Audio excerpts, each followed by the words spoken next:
Hello, good morning everyone. How are you all? कैसे हो सभी लोग?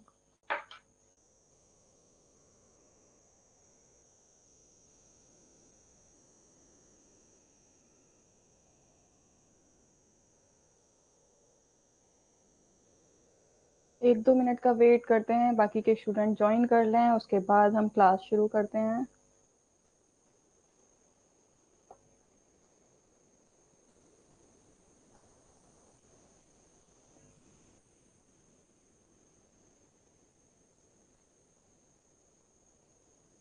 तो आज की जो हमारी क्लास रहने वाली है वो है आपकी यूनिट नंबर 7 चाइल्ड, या फिर आप कह सकते हो ह्यूमन डेवलपमेंट।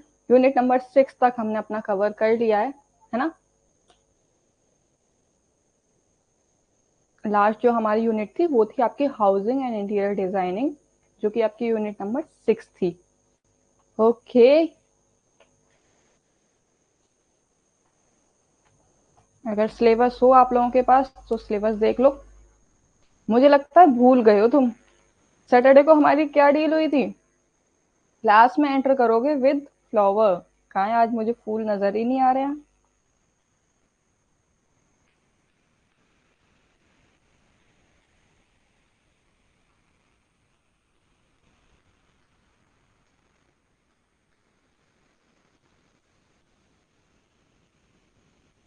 Good morning.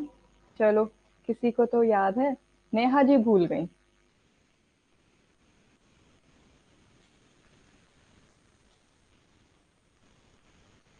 सब अच्छे हो? कैसा रहा आप लोगों का संडे? संडे को मॉक टेस्ट लगाए या नहीं लगाए थे, या फिर संडे को संडे की तरह एंजॉय किया?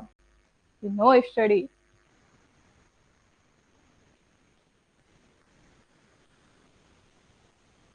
क्यों भाई?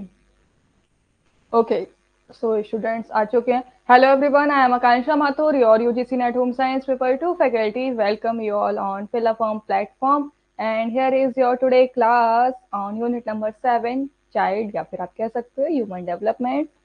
और बाकी के आपके ये सोशल मीडिया प्लेटफॉर्म हैं, आप इनको ज्वाइन कर सकते हो for the regarding UGC net update. और जो आपका टेलीग्राम चैनल है वो मैं आपको बता देती हूँ।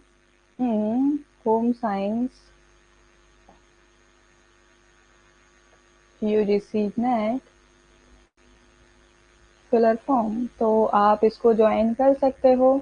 कोई भी डाउट एंड क्वेरी रहती है आप वो भी बता सकते हो। ओके, तो ये आपका व्हाट्सएप ग्रुप है एंड इंस्टाग्राम पे आप फॉलो कर सकते हो फिलअप फॉर्म को। बाकी के आपके कोर्स परचेज करने के लिए आप माथुर 10 कूपन कोड का इस्तेमाल कर सकते हो, जिससे कि आपको एडिशनल 10% डिस्काउंट मिल जाएगा। और साथ ही कल से आपकी नवरात्रि शुरू हो रही है, और इसी के साथ में फिलअप फॉर्म भी आप लोगों के लिए ऑफर लेके आया है। तो अगेन किसी को भी अगर कोर्स परचेज करना चाहता हो तो आप परचेज कर सकते हो, अपने फ्रेंड्स को जिसको भी आपको शेयर करना है आप उनको भी शेयर कर सकते हो। Oh wow, thank you. चलो, तो बिना किसी देरी के हम क्लास शुरू करते हैं। प्यारे प्यारे फूल भी आ गए हैं हमारे पास। बाकी बच्चे पता नहीं कहाँ रह जाते हैं, एक तो तुम लोग गिने चुने बच्चे हो, उसमें भी तुम लेट आते हो, पता नहीं क्या ही सीन है। कुछ नहीं कर सकते हैं इसके लिए मैं।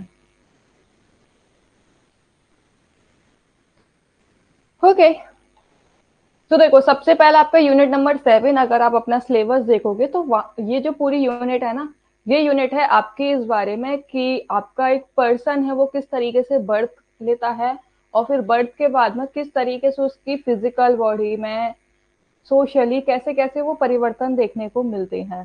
ठीक है, तो ये सारी चीजें क्या होती हैं बर्थ से लेके आपकी डेथ तक, ये जो पूरा चेंज चलता है, लाइफ साइकिल जो चलती है, क्या क्या परिवर्तन आ रहे हैं आपके शरीर, शारीरिक रूप पे, मानसिक रूप पे, वो सब चीजें आपकी हम लोग आज यूनिट नंबर 7 में कवर करेंगे। ओके, एंड आई होप आपको जितनी भी यूनिट हो चुकी हैं प्रीवियस यूनिट्स के रिगार्डिंग कोई भी डाउट एंड क्वेरी नहीं होगा। लेकिन अगर फिर भी आपको होता है आप मुझे बता देना, हम सैटरडे को उसकी रिवीजन क्लास रख देंगे। ओके, वहां पे डाउट एंड क्वेरी हम जितनी भी होगी वो अपना सॉल्व कर लेंगे। ओके, अब आप लोग मुझे एक बात बताओ, आपने अभी आप किस एज में आ गए होगे? एडल्ट एज में आ गए हो आप लोग, ठीक है, अर्ली अडल्ट कह लो, या फिर मिड मिड तो नहीं आए हो लेकिन एडल्ट में आ गए हो।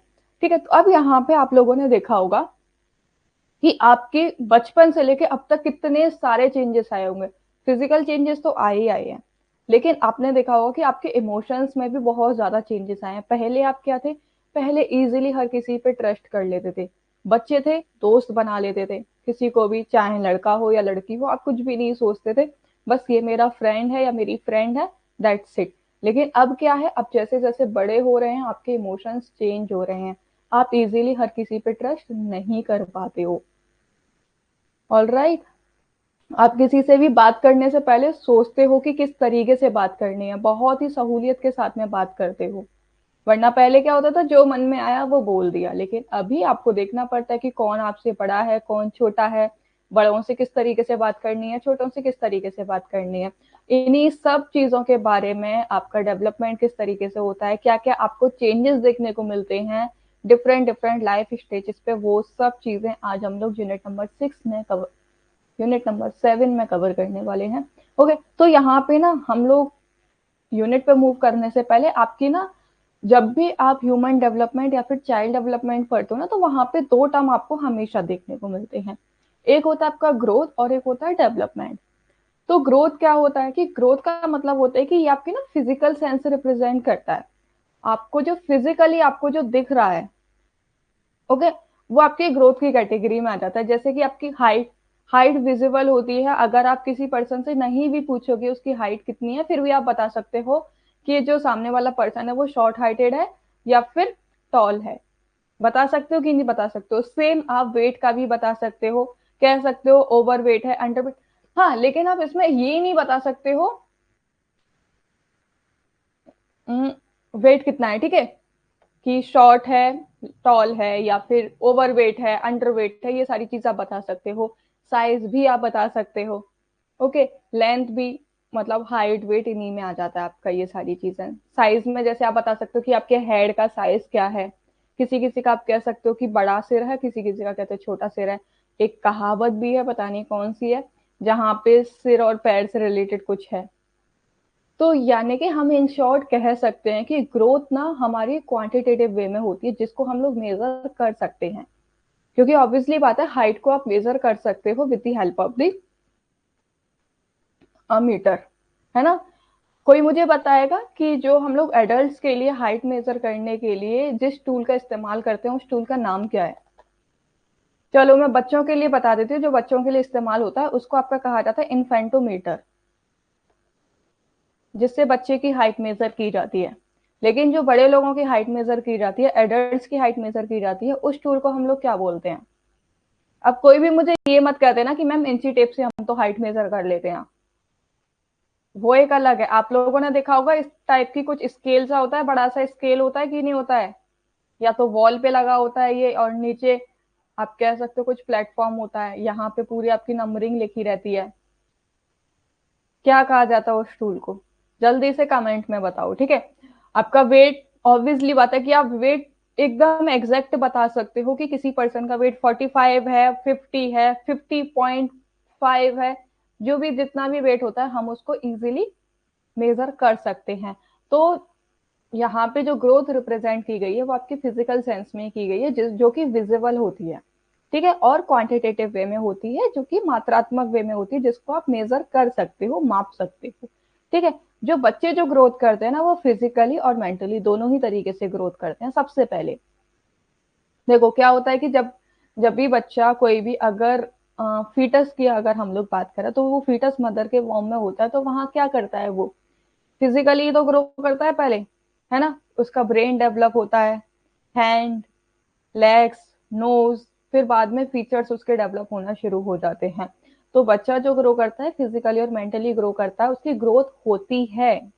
आपने देखा होगा बच्चे जब भी आते हैं, आप सिर्फ और सिर्फ इन्फेंट को देखो, न्यू बॉर्न को देखो, इन्फेंट भी नहीं आ रहे अभी हम लोग, न्यू बॉर्न को देखो।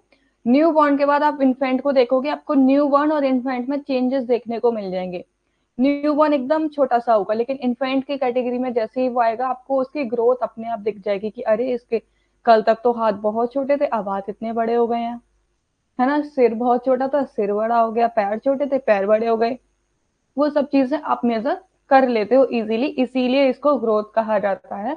और ग्रोथ जो होती है ना, एक मेजर इसकी कैरेक्टरिस्टिक्स होती है कि एक ये पर्टिकुलर पॉइंट पे आके रुक जाती है।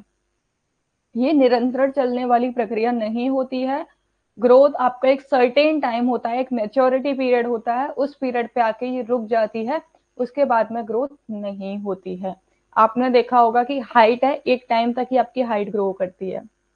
वेट, वेट को आप एक तरीके से कह सकते हो कि कम ज्यादा आप कर सकते हो इसको, ठीक है, लेकिन अगर आप इसको मेंटेन करके रखते हो तो फिर उसके आगे नहीं बढ़ता है। सेम साइज, लेंथ, वही चीजें आ जाएंगी यहाँ, ओके। मैंने एक क्वेश्चन पूछा था, अभी तक किसी का जवाब नहीं आया मुझे।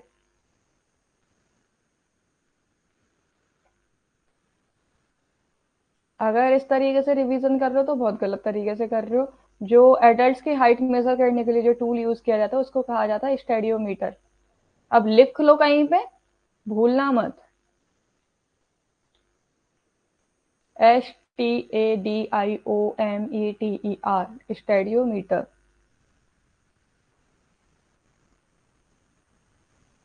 और जब तुम रेस्पॉन्स नहीं करते हो ना, मुझे बहुत बुरा लगता है।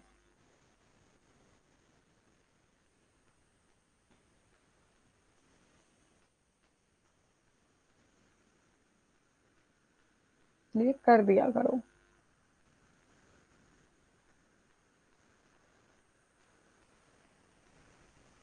हो भी या नहीं हो क्लास में, ये बताओ, या फिर बस क्लास ऑन करके भाग गए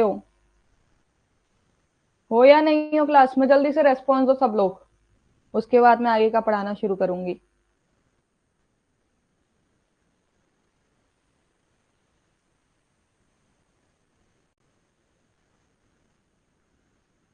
टेल मी फास्ट एवरीवन।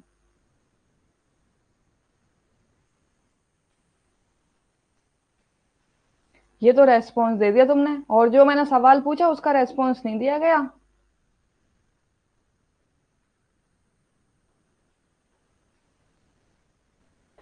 तो सवाल नहीं सुनाई दिया तुम्हें, मैंने क्या पूछा था?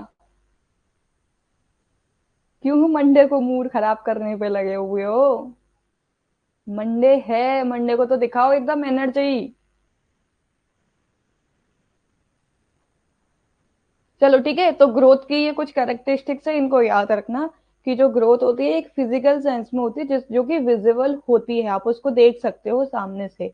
इसको मेजर भी किया जा सकता है, लेकिन ये एक पर्टिकुलर पॉइंट पे आके ये रुक जाती है, फिर बढ़ती नहीं है, ठीक है। अब यहाँ पे कुछ डेफिनेशन दी गई हैं, कुछ डेफिनेशन आपकी थ्योरिस्ट के द्वारा है और कुछ डेफिनेशन आपके एक इंटरनेट के द्वारा है। कई बार एग्जाम में पूछ ली जाती है, तो इसीलिए इसको देख लो ध्यान से। जो एनक्लोप्रूडिया जो है, उसने जो डेफिनेशन दी है ग्रोथ की, उन्होंने ये दी है कि growth is a define as increase in size और the amount of the eternity. मतलब क्या है यहाँ पे कि जो ग्रोथ होती है वो आपकी फिजिकल चेंजेस पे रहती है, ठीक है। जो कि आपके एक इंडिविजुअल, यानी कि जो मैचुरेशन वाला जो टाइम पीरियड होता है, जब तक वो पूरी तरीके से पूरी नहीं हो जाती है, जैसे कि आपकी हाइट है, जितनी आपकी हाइट होनी चाहिए जब तक उतनी नहीं हो जाती तब तक वो बढ़ती ही रहती है, ठीक है। तो ग्रोथ का यहाँ पे सिंपली मतलब ये रखा गया है कि इसमें जितने भी आपके फिजिकल स्ट्रक्चर हैं वो सब आ जाते हैं, यहाँ पे फिजियोलॉजिकल चेंजेस देखने को मिलते हैं। लेकिन ये जो फिजियोलॉजिकल जो चेंजेस हैं, ये एक मैच्योरेशन के बाद में रुक जाते हैं, ठीक है। फिर आपके हरलॉक ने जो डेफिनेशन दी है, उन्होंने कहा था growth as change in size in proportion disappears of old feature and acquisition of new ones। मतलब क्या होता है यहाँ पे कि जो ग्रोथ होती है हर लॉक के अकॉर्डिंग, ठीक है, ग्रोथ होती है वो साइज में चेंज देखने को मिलता है, प्रपोर्शन में देखने को चेंज मिलता है। यहाँ पे जो आपके ओल्ड फीचर हैं वो आपके न्यू वन के साथ में क्या है, रिप्लेस हो जाते हैं, बदल जाते हैं। अब ये इन्होंने कैसे कहा है, अब देखो, अगर आप किसी भी न्यू बॉर्न को देखते हो, तो न्यू बॉर्न को अगर आप लोग देखोगे तो वहां पे क्या होता है कि जो उसके, जब आप स्टार्टिंग का, अगर आपने हाल ही का बच्चा देखा होगा ना, तो वहां पे आप देखोगे कि उसकी स्किन ना बहुत ज्यादा सॉफ्ट होती है, और व्हाइट व्हाइट और रेड रेड उसकी स्किन होती है, ये देखने को आपको वहां पे मिलेगा, ठीक है। लेकिन अब ये वहां पे फिर उसकी दूसरी स्किन आ जाती है, तो क्या है कि जो ओल्ड फीचर जो है वो न्यू के साथ में रिप्लेस हो जाते हैं। सेम आपका जब वो इन्फेंट होता है तो इसकी स्किन में चेंजेस देखने को मिलते हैं, एडल्ट में आता है तो स्किन में चेंजेस देखने को मिलते हैं, यानी कि जो स्किन एक ऐसी चीज है जो कि ये सेल होते हैं, ऑब्वियसली बात है, और सेल्स हैं आपके बदलते रहते हैं। जब तक आप हो तब तक आपकी बॉडी के सेल्स बदलते रहते हैं। ठीक है, तो यहाँ पे क्या कहा गया है कि जो साइज और प्रपोर्शन में कुछ भी चेंज नहीं आता, लेकिन जो आपके फीचर हैं, जो ओल्ड फीचर हैं, वो आपके न्यू फीचर्स के साथ में रिप्लेस हो जाते हैं, डिसअपियर हो जाते हैं। ओके। विकास को आकार में परिवर्तन, अनुपात में पुरानी विशेषताओं के गायब होने और नए लोगों के अधिग्रह के रूप में परिभाषित किया गया है। ओके, ये डेफिनेशन कहीं लिख लेना कॉपी में, अभी लिख लो अगर लिख रहे हो तो, बात का कोई सीन नहीं है, नोट डाउन कर लो, हरलॉक की कर लो, क्योंकि हरलॉक काफी अच्छे जाने माने थ्योरिस्ट माने जाते हैं इन फील्ड ऑफ ह्यूमन डेवलपमेंट। और जब नोट डाउन हो जाए मुझे बता देना।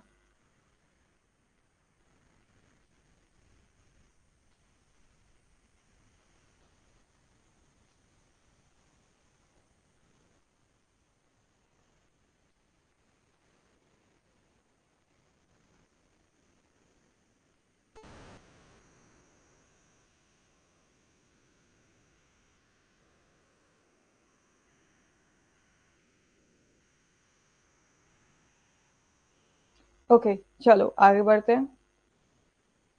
अब आ जाओ डेवलपमेंट पे। अभी तक हमने क्या देखा, ग्रोथ के बारे में देखा। अब डेवलपमेंट क्या होता है? जो विकास होता है ना, ये आपका क्वांटिटेटिव और क्वालिटेटिव दोनों ही तरीके का होता है, यानी कि मात्रात्मक और गुणात्मक दोनों ही रूप में ये आपको देखने को मिलता है। और ये निरंतर चलने वाली प्रक्रिया होती है। ग्रोथ हम लोग देख रहे थे कि एक समय ऐसा था जहां पे जो ग्रोथ है आपकी रुक जाती है, लेकिन विकास एक ऐसा है जो कि आपका निरंतर चलता रहता है। जब आप वॉर्म में होते हो तब से लेकर आपकी डेथ तक ये चलता ही रहता है। तभी कहा गया है वॉर्म and ending with the tomb. ठीक है, जैसे ही आप अपनी मदर के वॉर्म में गए, वहां से लेके जब तक आप हो यहाँ पे, ठीक है, जब तक आपकी लाइफ है तब तक डेवलपमेंट होता ही रहता है। गर्भ से शुरू होकर कब्र के साथ समाप्त होने वाली एक सतत प्रक्रिया है, ये याद रखना।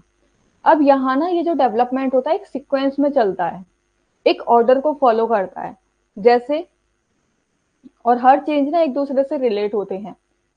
देखो, जैसे अगर आपकी सबसे पहले अगर आप फीटस बने हो, तो फीटस बनने के बाद में आप न्यू बॉर्न बनोगे, फिर आप इन्फेंट बनोगे, एंड देन आप आ जाओगे चाइल्डहुड में, ठीक है, एडोलेसेंस में। तो ये आपकी प्रक्रिया है ना, ये चलती रहेगी, जब तक आप हो तब तक ये प्रक्रिया चलती रहेगी, लेकिन ये रिवर्स नहीं होगी। अगर आप कहो कि इन्फेंट से आपको फिर से फीटस में जाना है, तो भाई वो इम्पॉसिबल है। आजकल के लोग वैसे ही कहते हैं, जो एडल्ट एज में जाके पहुंच जाते हैं वो क्या कहते हैं, अरे बचपन बहुत अच्छा था, हम बचपन में वापस चले जाएं। कहते कि नहीं कहते हैं? तो जो विकास होता है ना, ये निरंतर चलता रहता है और एक ऑर्डर को फॉलो करता है, और हर ऑर्डर एक दूसरे के साथ में रिलेट होता है। जो चेंजेस होते हैं ना, हर एक चेंजेस में एक रिलेशन होता है, दोनों के बीच में कुछ संबंध होता है। जितने भी परिवर्तन हो रहे हैं ना, उन परिवर्तनों के बीच में संबंध होता है। ठीक है, और ये जो चेंजेस होते हैं एक जगह से दूसरी जगह जाते हैं, ऑब्वियसली बात है कि फीटस के बाद में देखो ये ऑर्डर फॉलो हो रहा है आपका। ठीक है, और ये ऑर्डर जो प्रोग्रेसिव वे में होता है, ये बैकवर्ड में नहीं होता, फॉरवर्ड होता है, आगे की ओर होता है, पीछे की ओर बिल्कुल भी नहीं होता है। और ये जो डेवलपमेंट होता है ना, ये वेल प्लान्ड होता है, कि आपको पता है कि फीटस के बाद में न्यू बॉर्न ही आएगा, न्यू बॉर्न के बाद में इन्फेंट ही आएगा, वेल प्लान्ड है ये। अगर कोई आज एडल्ट है तो प्लान है कि वो आगे चल के ओल्ड एज में जाएगा ही जाएगा, जब तक वो है तब तक। तो डेवलपमेंट जो होता है ये क्वांटिटेटिव और क्वालिटेटिव दोनों ही होता है, और आपका निरंतर चलने वाली प्रक्रिया है। जब से आप मदर के वॉर्म में जाते हो और जब तक आप कब्र में नहीं पहुंच जाते हो, तब तक ये प्रक्रिया चलती ही रहती है, और ये एक ऑर्डर को फॉलो करती है, वेल प्लान्ड होती है। जैसे कि आपका कॉग्निटिव डेवलपमेंट हम लोग ले लेते हैं। कॉग्निटिव डेवलपमेंट में देखो, अब ये आपका कोई पर्सन कितना होशियार है और कितना होशियार नहीं है। ठीक है, कोई बहुत होशियार है, कोई कम होशियार है। तो ये बहुत कम, ये हमने क्वांटिटी वो क्वालिटी बता दी है ना, ये पढ़ने में बहुत अच्छा है, ये पढ़ने में बुरा है, ये हमने क्वालिटी बता दी। लेकिन कौन कितना अच्छा है, अब ये हम लोग कैसे फाइंड आउट करेंगे, वो हम लोग मार्क्स के बेस पे फाइंड आउट करते हैं। इसीलिए डेवलपमेंट को आपके क्वांटिटेटिव और क्वालिटेटिव के दोनों ही कहा गया है। इसको आप मात्रात्मक रूप में भी देख सकते हो और गुणात्मक रूप में भी देख सकते हो। ओके, तो ये थी आपकी डेवलपमेंट की विशेषताएं, कुछ थ्योरी डेफिनेशन आप जो भी कहो वो कह सकते हो। ग्रोथ और डेवलपमेंट में कोई भी कंफ्यूजन? अब कोई भी अगर आपसे कहे ना कि ग्रोथ क्या है डेवलपमेंट क्या है, तो कंफ्यूज मत हो ना, दोनों ही अलग अलग चीजें हैं। जल्दी से मुझे रेस्पॉन्स करो, कोई भी कंफ्यूजन? मैं लास्ट टाइम पूछ रही हूँ, दोबारा नहीं पूछूंगी, आगे बढ़ जाऊंगी।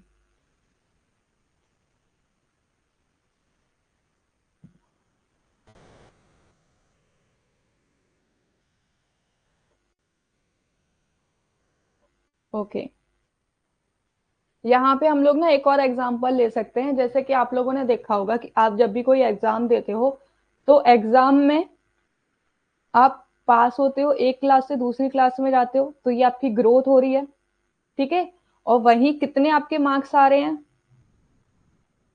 देखो मार्क्स आ रहे हैं, ये आपकी ग्रोथ पे डिपेंड करता है कि आज आपके कितने मार्क्स हैं। जैसे कि आपका कर्व बनता है ना, इस तरीके से आज आपके 50 हैं, फिर कल आपके 60 70, तो ये आपकी ग्रोथ हो रही है भाई, एक पॉजिटिव वे में ग्रोथ हो रही है। और एक ग्रोथ होती है जो नेगेटिव वे में होती है कि आज ज्यादा थे कल कम हो गए, फिर ज्यादा फिर कम हो गए, ये आपकी ग्रोथ में आ जाता है। और फिर यहाँ पे आपका डेवलपमेंट भी हो रहा है, क्योंकि हर स्टेज से आप कुछ ना कुछ सीखते चले जा रहे हो।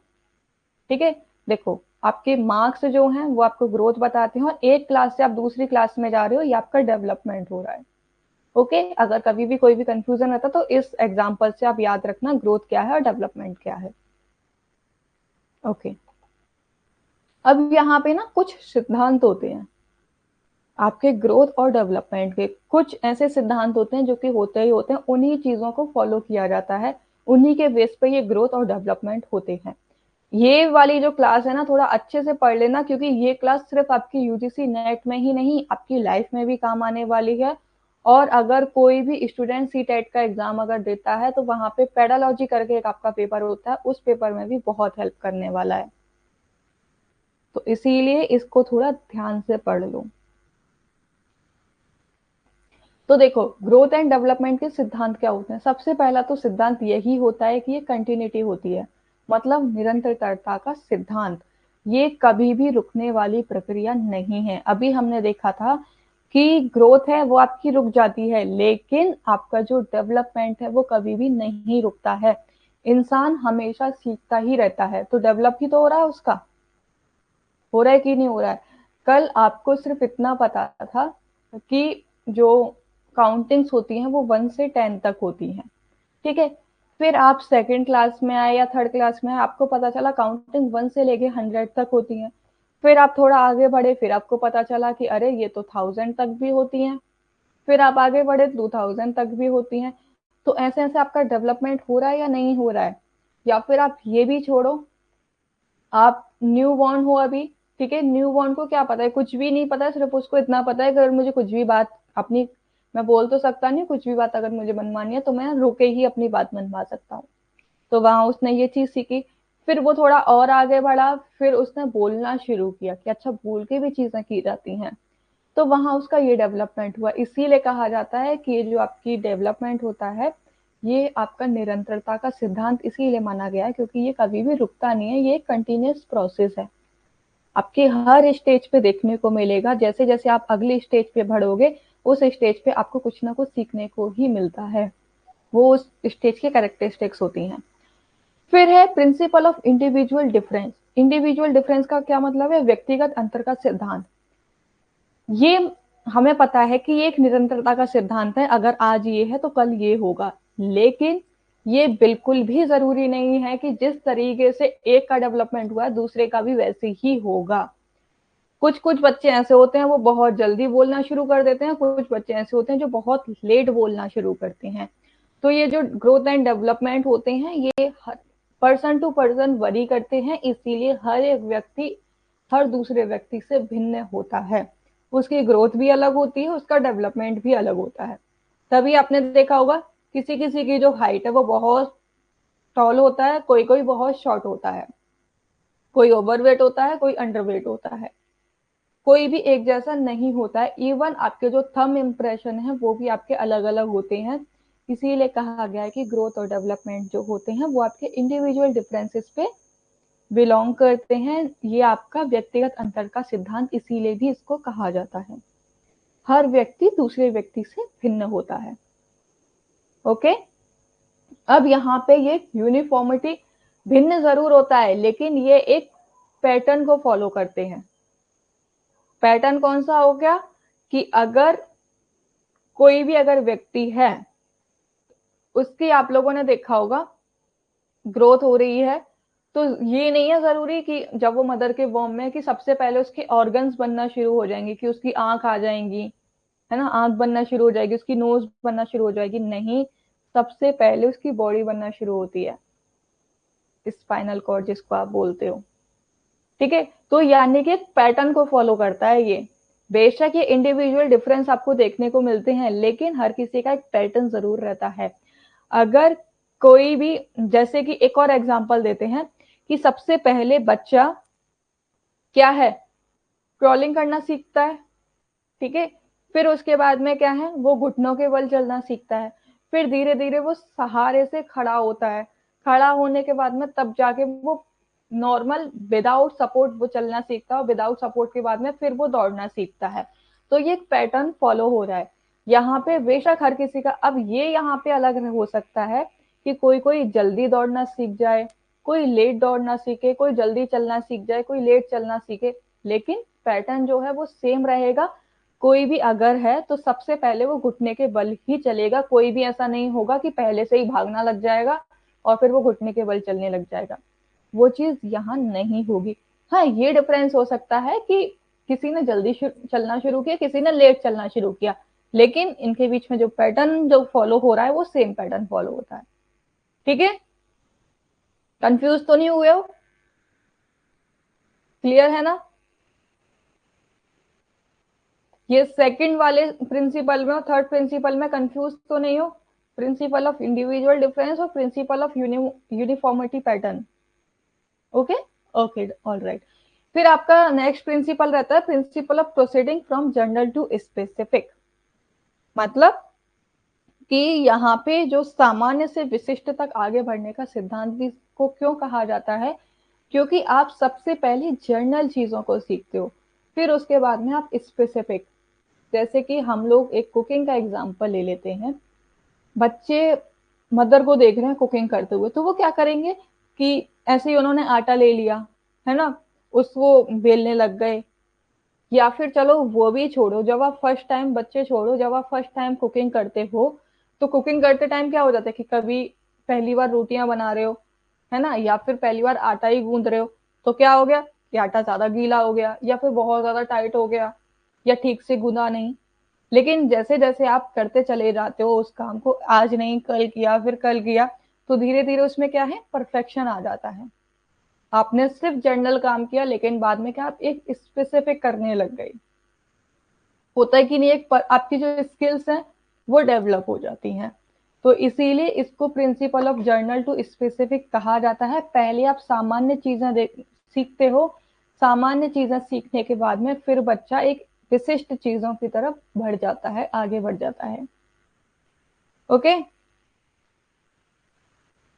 तो कुकिंग वाले से इसको याद रखना।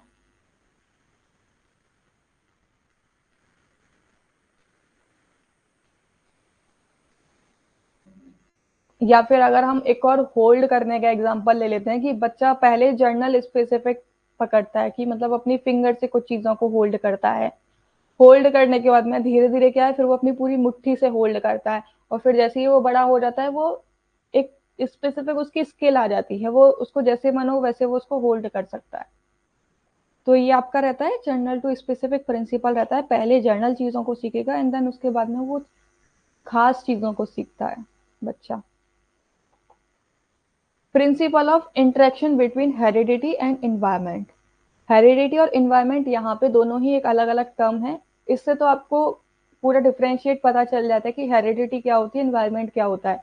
लेकिन नेचर और नर्चर में बच्चे कंफ्यूज हो जाते हैं, और एग्जाम में आपका नेचर और नर्चर टर्म्स ही देखने को मिलता है।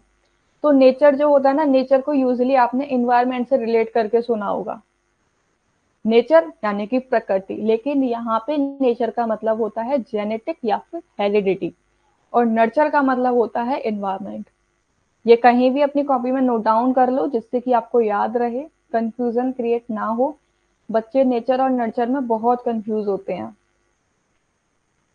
नेचर का मतलब जो प्रकृति जिसको बदला नहीं जा सकता है, जैसे कि हेरिडिटी। ओके। नर्चर जहां से आप चीजों को सीख रहे हो, आपके आसपास का वातावरण। नेचर जो होता है ये जेनेटिक होता है, जैसे कि आपके जो जीन्स हैं, मदर और फादर के आपको जीन्स देखने को मिलते हैं, ये फिजिकल अपीयरेंस के रूप में होते हैं और बायोलॉजिकल इन्फ्लुएंस होते हैं। ठीक है। फिजिकल बॉडी चेंजेस आपको देखने को मिलेंगे। कई बार आप कह देते हो ना कि किसी पर्सन की जो हेयर्स हैं वो ब्राउन है। क्यों ब्राउन है भाई? क्योंकि उसके फादर के या मदर के हेयर ब्राउन है। किसी किसी का आईज का कलर है वो ग्रीन कलर है। क्यों ग्रीन कलर है? कि ये इसकी मदर या फादर का होगा। या फिर आपने देखा होगा कि किसी किसी के जो बाल होते हैं वो शुरू से ही काफी लंबे होते हैं, तो आप क्या कह देते हो, अरे इसके तो जीन्स में, इसके घर में सबके ही लंबे बाल हैं, सबके ही मोटे बाल हैं। तो यहाँ क्या होता है कि ये आपके जेनेटिक्स पे डिपेंड करता है। ठीक है। और इन्वायरमेंट में क्या होता है कि ये जो आपने जीन से जो चीजें ली हैं उनको आप और बेहतर कर सकते हो थ्रू दी एनवायरमेंट। अब देखो, यहाँ पे दोनों ही कंडीशन हो सकती है, या तो आप बेहतर भी कर सकते हो या बिगाड़ भी सकते हो।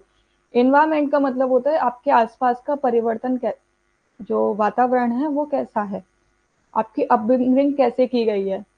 दो ट्विंस होते हैं, उन दोनों का अगर एनवायरमेंट चेंज कर दिया जाता है तो दोनों सेम होने के बावजूद भी दोनों अलग अलग होते हैं। यानी कि हेरिडिटी जीन्स वाइज तो वो सेम है, उनकी फिजिकल अपीयरेंस भी सेम है और बायोलॉजिकल इन्फ्लुएंस जो हो रहा है वो भी सेम है, लेकिन दोनों का वातावरण बदल दिया गया। तो उससे क्या हो जाएगा, दोनों में परिवर्तन आपको देखने को मिलेंगे। एक का वातावरण आपका रखा गया पॉजिटिव इन्वायरमेंट में और एक रखा गया नेगेटिव इन्वायरमेंट में, और जबकि दोनों क्या थे, सेम थे।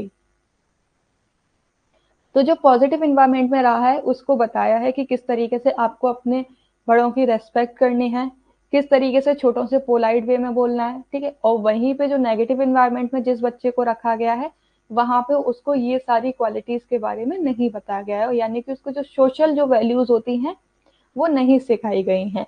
तो दोनों यहाँ सेम होने के बावजूद भी दोनों में डिफरेंस देखने को मिल जाता है।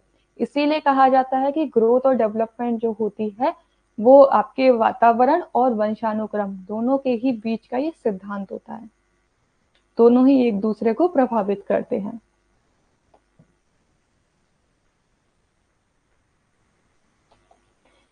देखो यहाँ पे ना कुछ और टर्म्स डाल दिए गए हैं। जिस तरीके से आपका मैच्योरिटी, आई मीन नेचर और नर्चर है सेम, उस तरीके से आप यहाँ पे देखो, जो आपका जेनेटिक है उसको आप मैच्योरेशन कह सकते हो और जो आपका इन्वायरमेंट है उसको आप लर्निंग कह सकते हो।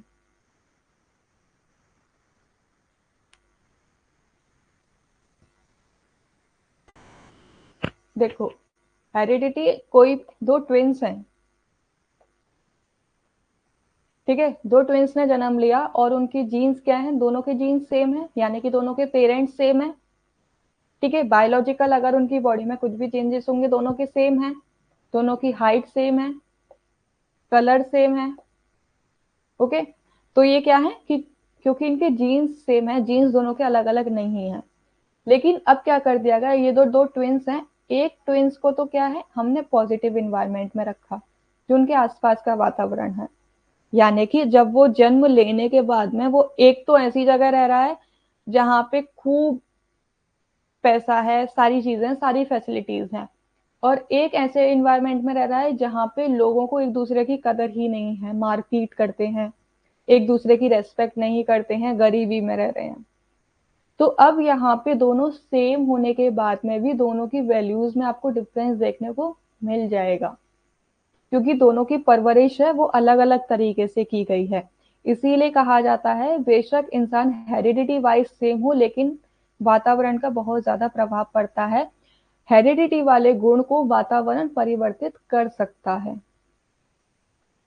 हम नेचर को परिवर्तित नहीं कर सकते हैं। आपकी जो आईज का कलर है वो सेम रहेगा, आपकी जो हाइट है वो सेम रहेगी, हम हाइट को चेंज नहीं कर सकते हैं, आपके हेयर कलर को चेंज नहीं कर सकते हैं, आईज कलर को चेंज नहीं कर सकते हैं, लेकिन हम इंटरनली जो क्वालिटीज है उनमें परिवर्तन ला सकते हैं थ्रू दी अपब्रिंगिंग, आपके वातावरण के आसपास के वातावरण को परिवर्तित करके।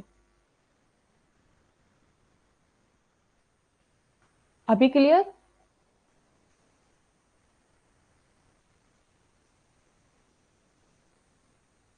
आप अपने बहन भाइयों का ही एग्जाम्पल ले लो, आपकी बहन या फिर भाई होंगे, तो दोनों ही आप एक दूसरे से कितना अलग हो, है ना। एक हॉस्टल में पढ़ने के लिए गया और एक घर पे रहा है, तो दोनों के बिहेवियर में आपको डिफरेंस देखने को मिल जाएगा। देखो इन्वायरमेंट जो होता है ना, ये आपकी सोशल वैल्यूज, बिहेवियर, इन सबको इन्फ्लुएंस करता है। और जो आपकी हेरिडिटी होती है, ये आपकी फिजिकल अपीयरेंस को इन्फ्लुएंस करती है, कि आप किस तरीके से दिखते हो, आपकी हाइट क्या है, आपकी बॉडी का कलर क्या है, आपकी आईज, आपके हेयर, इन सब का कलर क्या है, ये आपकी हेरिडिटी पे डिपेंड करता है। लेकिन आपकी वैल्यूज क्या है, आपका बिहेवियर कैसा रहने वाला है, ये सारे आपके इन्वायरमेंट पे डिपेंड करता है। अब यहाँ पे दो टर्म, जिस तरीके से आपका हेरिडिटी और इन्वायरमेंट है, उसी तरीके से आपका मैच्योरेशन और लर्निंग भी होता है। जो मैच्योरेशन होता है ना, ये आपका डिपेंडेंसी से ऑटोनॉमी की तरफ मूव करता है। यानी कि सबसे पहले क्या होते हो कि जब भी कोई बच्चा होता है तो वो अपने पेरेंट्स पे डिपेंड रहता है, लेकिन जैसे जैसे वो आगे बढ़ता चला जाता है वो सेल्फ डिपेंड हो जाता है। छोटा सा बच्चा है, उसके जो भी सारे काम है वो मदर कर रही है, फादर कर रहे हैं, ठीक है। लेकिन जैसे जैसे वो थोड़ा बड़ा होने लग जाता है, खुद से चलने लग जाता है, खुद से अपने काम करने लग जाता है, यानी कि खुद खाना खाता है, खुद पानी पी रहा है, खुद से स्कूल जा रहा है, अपना होमवर्क है वो खुद से कर रहा है, जैसे जैसे बड़े होते चले जाते हैं। लेकिन इसीलिए कहा जाता है मैच्योरेशन क्या होती है, कि एक परिपक्वता, यानी कि आपका एक टाइम पीरियड है जहां पे आप डिपेंड रहते हो कुछ टाइम पीरियड तक, लेकिन जैसे ही आपका डेवलपमेंट होता है आप सारी चीजें खुद से करने लग जाते हो। जैसे आपकी जो ग्रोथ थी वो एक समय पे आके रुक जाती है, सेम उसी तरीके से मैच्योरेशन में भी क्या होता है, एक समय ऐसा होता है जहां पे आप अपने पेरेंट्स पे डिपेंड रहते हो, लेकिन जैसे आपकी ग्रोथ होती है, डेवलपमेंट होता है, आप चीजें खुद से करने लग जाते हो। यहाँ पे biological readiness to acquire a particular skills, मतलब कि एक विशेष कौशल हासिल करने के लिए जैविक तत्परता। कुछ कुछ क्वालिटीज ऐसी होती हैं जो कि आपको बायोलॉजिकल पेरेंट्स के द्वारा मिलती हैं, जो कि जेनेटिक होती हैं। जैसे अगर आपके पेरेंट्स स्टार्टिंग से ही ऐसे हेल्पिंग नेचर के हैं, तो मोर चांसेस ऐसे रहते हैं कि आपका भी बिहेवियर वैसा ही होगा जैसा आपके पेरेंट्स का है, या फिर आप अपने पेरेंट्स को जैसे काम करते हुए देखते हो वही चीजें आप भी सीख जाते हो उनसे। बच्चे को अगर आप कभी भी कहोगे कि ये काम नहीं करना है तो वो डेफिनेटली उस काम को करेगा, लेकिन अगर उसने अपने पेरेंट्स को करते देख लिया कि मेरे पेरेंट्स इस तरीके से काम कर रहे हैं, तो वो फिर उस चीज को वैसे ही करेगा। जैसे अगर आपने बच्चे से कहा है, अगर स्कूल से वो आ रहा है कि शूज आपको शू रैक में रखने हैं, और लेकिन आप खुद क्या कर रहे हो कि आप खुद शू रैक में नहीं रख रहे हो, तो बच्चा फिर आप बच्चे ने आपको देख लिया कि मेरे पापा ऐसे नहीं रखते या मेरी मम्मी ऐसे नहीं रखती हैं, तो मैं भी क्यों रखूं। फिर चाहे आप उससे कितना भी कहते रहना कि शू रैक में रखो, शू रैक में शूज रखने चाहिए, वो नहीं रखेगा, क्योंकि बच्चा कहने से ज्यादा जो चीजें देखता है उससे सबसे पहले सीखता है। डिपेंड ऑन हेरिडिटी, यानी कि जो आपका मैच्योरेशन होता है ये वंशानुक्रम पे डिपेंड रहती है, ठीक है, यानी कि अनुवांशिकता पे निर्भर रहती है। और ये आपका crucial to development and learning environment, यानी कि विकास और सीखने के माहौल के लिए महत्वपूर्ण है। एक तरीके से आप कह सकते हो कि जो आपकी जीन्स है, जो मैच्योरेशन है, वो अगेन आपके इन्वायरमेंट से ही थोड़ा रिलेट करते हैं, डिपेंड रहते हैं इन्वायरमेंट पे ही। लेकिन जो लर्निंग होती है ये आपकी टाइम टू टाइम चेंज होती रहती है through their exercises and experiences. एक पर्टिकुलर टाइम होता है जहाँ पे बच्चा सीखता ही रहता है। जैसे मैंने स्टार्टिंग में ही बताया था आपको कि बर्थ टू डेथ आप कुछ ना कुछ सीखते ही रहते हो, आपके बचपन से लेके बुढ़ापे तक या फिर मृत्यु तक आप कह सकते हो कि हर फेज आपको कुछ ना कुछ सिखाता है, जो कि आपके बिहेवियर में चेंजेस लेके आता है, ठीक है। साथ ही साथ आप कैसे वातावरण में रह रहे हो, वो आपकी सोशल वैल्यूज में चेंज लेके आता है। बच्चा कैसे ग्रो कर रहा है, पॉजिटिव वे में ग्रो कर रहा है, नेगेटिव वे में ग्रो कर रहा है, ये सब चीजें आपके इन्वायरमेंट पे डिपेंड करती हैं। तो यहाँ पे सिर्फ टर्म्स अलग अलग लिख दिए गए हैं, लेकिन अगर मैच्योरिटी को देखो तो ये आपकी हेरिडिटी से रिलेटेड है, और लर्निंग को अगर आप देखो तो ये आपके इन्वायरमेंट से रिलेटेड है। इन दोनों के बीच में कंफ्यूज मत होना, बस टर्म्स अलग हैं। अब प्रिंसिपल ऑफ सिफेलोकार्डल और प्रॉक्सिमोडिस्टल, यानी कि जो बच्चे की ग्रोथ और डेवलपमेंट होता है, ये आपको दो टर्म्स में देखने को मिलती है, दो रूप में देखने को मिलती है। एक तो होता है आपका सिफेलोकार्डल और एक होता है प्रॉक्सिमोडिस्टल।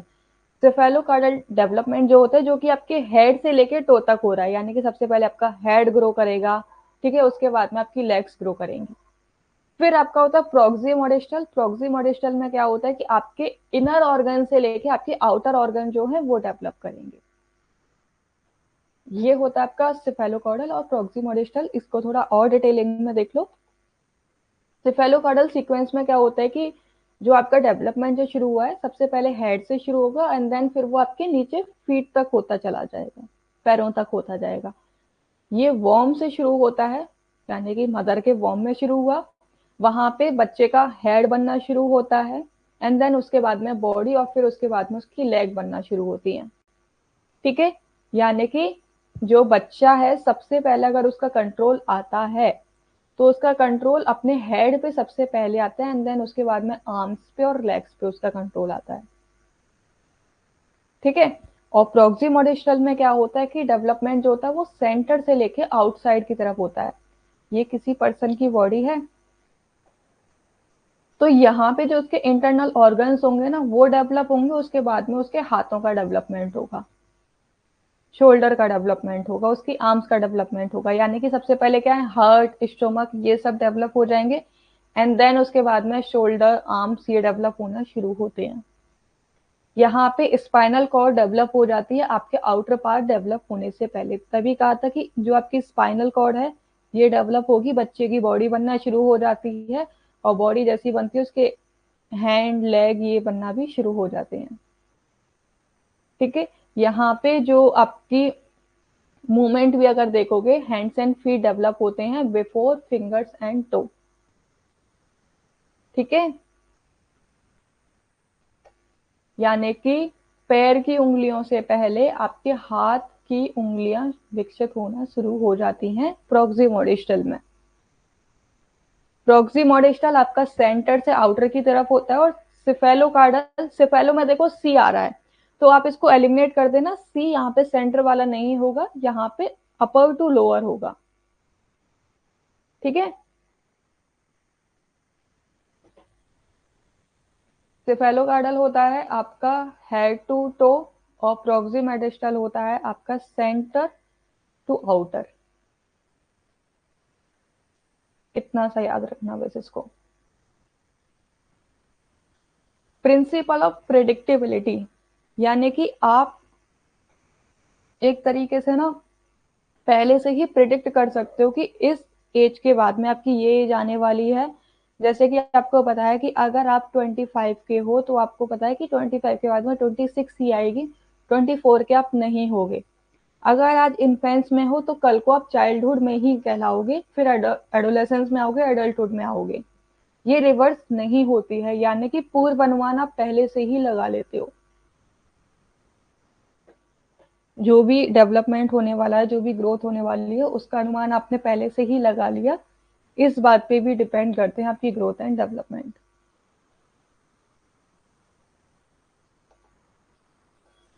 Each phase of development has predictable characteristic, जैसे कि हर बच्चा क्या कहते हैं, एक सिमिलर डेवलपमेंट पैटर्न को फॉलो करता है। ठीक है, जहां आपको पता है कि अगर आज बच्चे ने बैठना शुरू किया है, तो कल खड़ा होना भी सीख जाएगा, खड़े होने के बाद में वो चलना भी सीख जाएगा, और चलने के बाद में दौड़ना भी सीख जाएगा। तो ये आपका एक पैटर्न चलता ही रहता है, और ये प्रिडिक्ट भी किया जा सकता है इसको, क्योंकि ये तो सेम सीक्वेंस रहता है, ये सीक्वेंस कभी भी चेंज नहीं होता है। या फिर एक, ठीक है, और एक और होता है, अगर बच्चे ने पहले बच्चा सर्कल बनाना शुरू करता है, एंड देन उसके बाद में वो स्क्वायर बनाना शुरू करता है, स्क्वायर के बाद में फिर उसने ट्रायंगल बना लिया, तो ये एक पैटर्न फॉलो करता ही करता है, इसीलिए हम कह देते हैं कि आपके ग्रोथ एंड डेवलपमेंट को प्रेडिक्ट किया जा सकता है। क्यों प्रेडिक्ट कर सकते हैं? क्योंकि ये पैटर्न चेंज ही नहीं होता है, सेम पैटर्न रहता है आपका, और सेम पैटर्न को तो आप पहले से ही आप उस चीज से होके गुजर चुके हो, तो आप बता ही सकते हो कि अब ये चीज आई है, उसके बाद में ये चीज आएगी। जैसे आप कोई भी अगर मूवी देखते हो, ठीक है, आप कोई भी मूवी देखा हो और आपने अपने फ्रेंड्स को बताया ही नहीं है कि आपने मूवी देख ली, और आपके फ्रेंड्स आपको बोलते हैं कि एक न्यू मूवी आई है, चलो वो मूवी देखने चलते हैं। तो आप, क्योंकि लेकिन आपने तो पहले से ही देखी हुई है, लेकिन फिर भी आप देखने चले जाते हो। तो अब आप उस मूवी में बैठे बैठे क्या बोल रहे हो? क्योंकि आपको पता है कि इस सीन के बाद में दूसरा क्या सीन आने वाला है। तो वहां आप अपने दोस्तों से क्या कहोगे? देखना आप अगली टाइम पे क्या होगा कि हीरो की एंट्री होगी या फिर हीरोइन की एंट्री होगी। तो फिर वैसा ही होता है, फिर आपके फ्रेंड क्या कहेंगे? ओ वाह, तूने तो सही बोला था। या फिर आप एक क्रिकेट मैच में भी इस तरीके से करते हो। क्रिकेट मैच में क्या होता है कि एक आप फोन पे मैच देख रहे हो और टीवी पे मैच देख रहे हो। तो फोन पे आपका जो मैच है वो थोड़ा 1-2 सेकंड आगे चल रहा है और टीवी पे थोड़ा पीछे चल रहा है। तो वहां आप क्या कह देते हो कि देख लेना, इस बॉल पे छक्का लगेगा या इस बॉल पे चौका लगेगा, और वही हो जाता है। फिर आपके फैमिली वाले कहते हैं, अरे यार जो ये बोल रहा है वही सही हो रहा है। तो ये चीजें क्या है? क्योंकि यहाँ पे एक पैटर्न ही आपका फॉलो होता है, आपको पता है कि आगे क्या होने वाला है, इसीलिए इसको प्रिडिक्ट कर सकते हैं हम लोग। ठीक है, कोई भी कंफ्यूजन यहाँ पे प्रिंसिपल्स में? कोई भी एक ऐसा प्रिंसिपल जो ना समझ में आया हो, बताओ।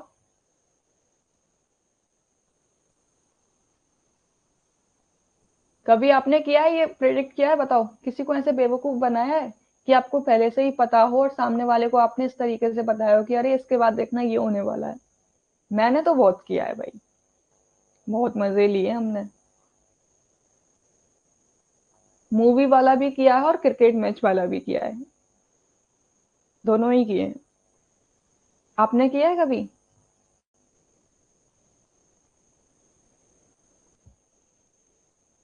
ओके, तो अब देखो यहाँ पे ना डेवलपमेंट के कुछ डोमेन भी होते हैं, यानी कि जो डेवलपमेंट होता है ना वो कुछ और भी कैरेक्टरिस्टिक्स हैं, जैसे कि आपका फिजिकल डेवलपमेंट, जिसको हम लोग मोटर डेवलपमेंट कहते हैं।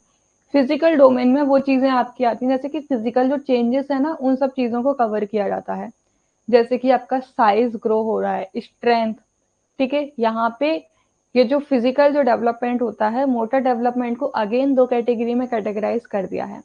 एक है आपका मोटर ग्रॉस मोटर डेवलपमेंट, और एक होता है फाइन मोटर स्किल्स।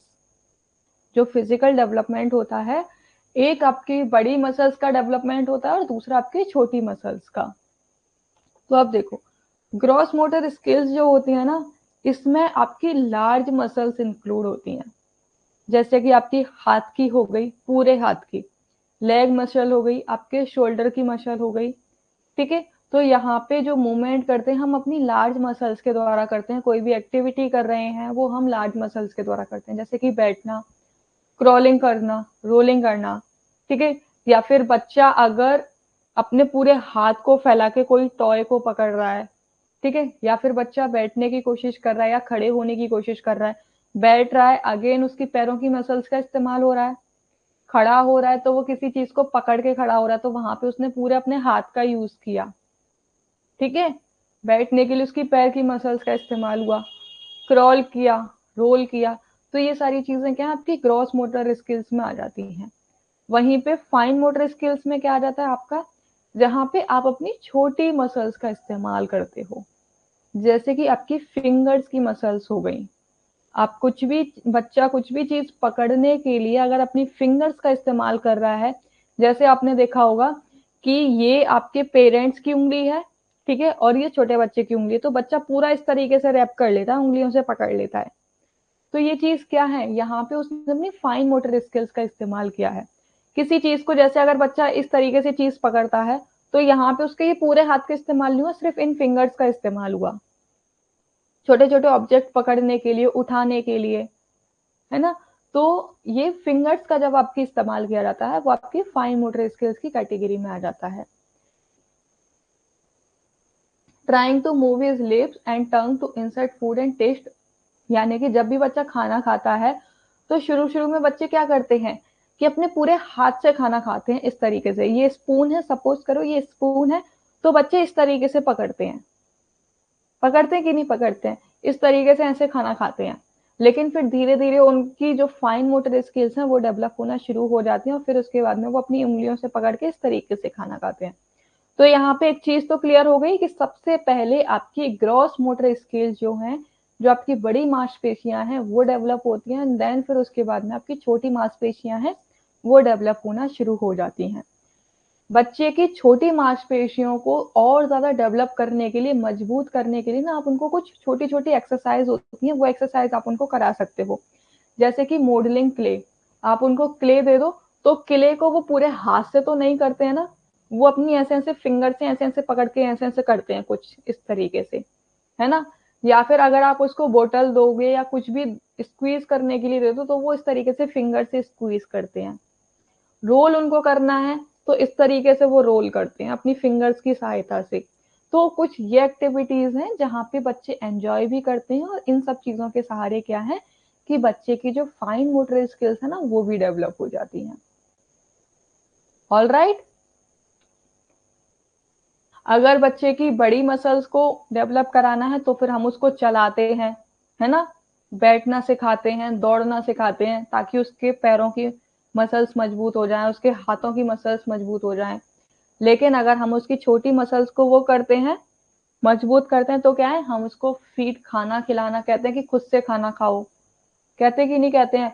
फिर उससे कहते हैं कि अच्छा वहां पे वो सामान रखा हुआ उसको उठा लाओ। अगर आप बच्चे को कभी बॉल फेंकना, बच्चे से कहना कि बॉल उठा के लाओ, तो सबसे पहले वो क्या करेगा, अपने पूरे हाथ से इस तरीके से बॉल को उठाता है, ये जो अपना पूरा पंजा है इसको ऐसे इस्तेमाल करेगा उठाने के लिए। फिर जैसे ही वो थोड़ा और बड़ा हो जाएगा, फिर वो अपनी फिंगर्स के साथ में उठाना शुरू कर देता है बॉल्स को। ठीक है। तो ये भी आपका सीक्वेंस रहता है कि यहाँ पे पहले ग्रॉस मोटर स्किल्स आपकी डेवलप होती हैं और फिर उसके बाद में फाइन मोटर स्किल्स डेवलप होती हैं। ग्रॉस स्किल, ग्रॉस मसल अगर डेवलप करनी है, आपको मजबूत करनी है, तो बच्चे को दौड़ना, बिठाना, चलना, ये सारी चीज कराना चाहिए। और फाइन मोटर्स करनी चाहिए, मजबूत करनी है, तो उनको जो इजिएस्ट एक्टिविटीज होती है, जैसे क्ले उनको दे दी या फिर मिट्टी उनको दे दी, ठीक है, या कोई डो दे दिया। जैसे आपने देखा होगा बचपन में आपकी मम्मी आपको डो के रूप में आटा दे देती थी, उससे फिर आप कैसे अलग अलग चीजें बनाते थे, कि नहीं बनाते थे। किसी ने चिड़िया बनाई होगी, किसी ने डॉल बनाई होगी, ना जाने क्या क्या बनाया होगा। तो ये सारी जो एक्टिविटीज होती हैं उनकी मसल्स को मजबूत करने के लिए होती हैं। Okay, done. आपके लिए ये चार्ट भी लगा दिया गया है कि किस स्टेज पे, किस एज पे बच्चे में कौन सी ग्रॉस मोटर स्किल्स डेवलप होती है और कौन सी फाइन मोटर स्किल डेवलप होती है। आप चाहो तो इस चार्ट को देख लेना, अदरवाइज ये हम लोग कल वाली क्लास में अपना कंटिन्यू करेंगे। ओके। 0 से 3 मंथ का जो बच्चा होता है ना, वहां पे वो सबसे पहले अपनी आर्म्स को मूव करना शुरू कर देता है ग्रॉस मोटर स्किल्स में, फिर किक मारना शुरू कर देता है अपने पैर से। यहाँ पे फाइन मोटर स्किल्स डेवलप नहीं होती है। 0 से 3 महीने के बच्चे की फाइन मोटर स्किल डेवलप नहीं होती है, ये याद रखना। Okay.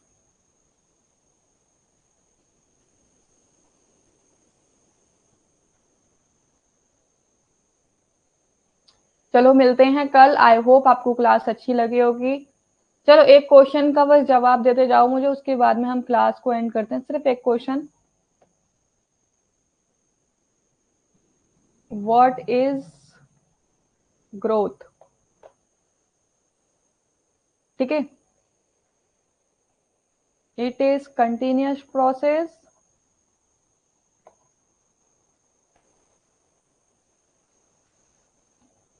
And at particular time. ठीक है, या फिर आप, चलो इन दोनों में से ही बताओ जल्दी से। हाँ, हाँ यश, बोल भाई।